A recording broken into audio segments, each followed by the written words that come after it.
ಗೆ ಮದುವೆ ಇತ್ತು. ಎಲ್ಲ sir friend Poona friend Vilas Rao ಬಂದಿದ್ದೆ. ಇವತ್ತು ಅಸ್ಸಾಂ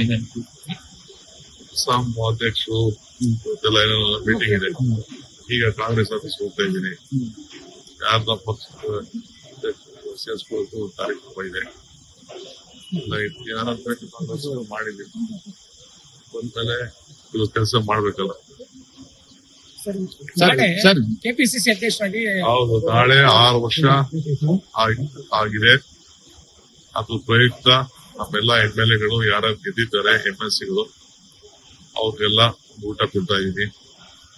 ಅದಾದ್ಮೇಲೆ ನೆಕ್ಸ್ಟ್ ಇನ್ನೊಂದ್ ದಿನ ನಮ್ಮ ಡೆಪ್ಯೂಟಿ ಕ್ಯಾಂಡಿಡೇಟ್ಸ್ ಮತ್ತು ನಮ್ಮ ಜಿಲ್ಲಾ ಕಾಂಗ್ರೆಸ್ ಅವರಿಗೆ, ಬ್ಲಾಕ್ ಕಾಂಗ್ರೆಸ್ ಅಧ್ಯಕ್ಷರು ಅವ್ರಿಗೆಲ್ಲ ಒಂದು ಕಾರ್ಯಕ್ರಮ ಮಾಡ್ತಾ ಇದ್ದೀವಿ. ಫಸ್ಟ್ ಅಸೆಂಬ್ಲಿ ನಡೀತಾ ಇರೋದ್ರಿಂದ ಹೈಕಮಾಂಡ್ ಭೇಟಿ ಮಾಡ್ತೀರಾ ಸರ್? ಹೈಕಮಾಂಡ್ ಭೇಟಿ ಮಾಡ್ತೀರಾ? ಅಲ್ಲ, ಬಂದ್ಮೇಲೆ ನಾವ್ ಯಾರು ಏನ್ ಭೇಟಿ ಮಾಡ್ಬೇಕು ಮಾಡ್ತೀವಿ. ಅದೆಲ್ಲ ನಾನು ಹೇಳಕ್ ಆಗ್ತದ ಪಬ್ಲಿಕಲ್ಲಿ. ನೀವ್ ಹೇಳ್ತೀರಾ DK ಹೋಗಿದ್ರು, ಅಪಾಯಿಂಟ್ಮೆಂಟ್ ಕೊಟ್ಟಿಲ್ಲ, ಕಾಯ್ಕೊಂಡು ಕೂತಿದ್ದಾರೆ ಅಂತ. ಹಂಗೆ ಕಾಯ್ಕೊಂಡು ಕೂತಿದ್ದಾರೆ ಸರ್. ನೀವು ಖಾಸಗಿ ಕಾರ್ಯಕ್ರಮ ಅಂದ್ರೂ DK ಶಿವಕುಮಾರ್ ಡೆಲ್ಲಿ ಭೇಟಿ ಕೊಡ್ತಿದ್ದಾರೆ ಅಂದ್ರೆ ರಾಜಕೀಯದಲ್ಲಿ ಒಂದಿಷ್ಟು ವಿಭಿನ್ನವಾದಂತ ಚರ್ಚೆಗಳು. ವಿಭಿನ್ನ ಚರ್ಚೆನೂ ಬೇಡ. ನಾಳೆಲ್ಲ ಊಟ ಇದೆ, ಆಯ್ತಾ? ನಾಳಿದ್ದು CLP ಇದೆ.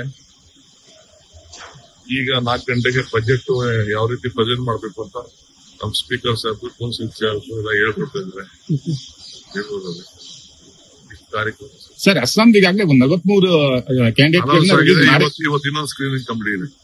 ಈಗ ತಾವು ಸ್ಕ್ರೀನಿಂಗ್ ಕಮಿಟಿ ಸಭೆಗೆ ಹೋಗ್ತಾರೆ. ನಾನು ಸ್ಕ್ರೀನಿಂಗ್ ಕಮಿಟಿ ಆಣಿಲ್ಲ. Screening committee ಆಣಿಲ್ಲ.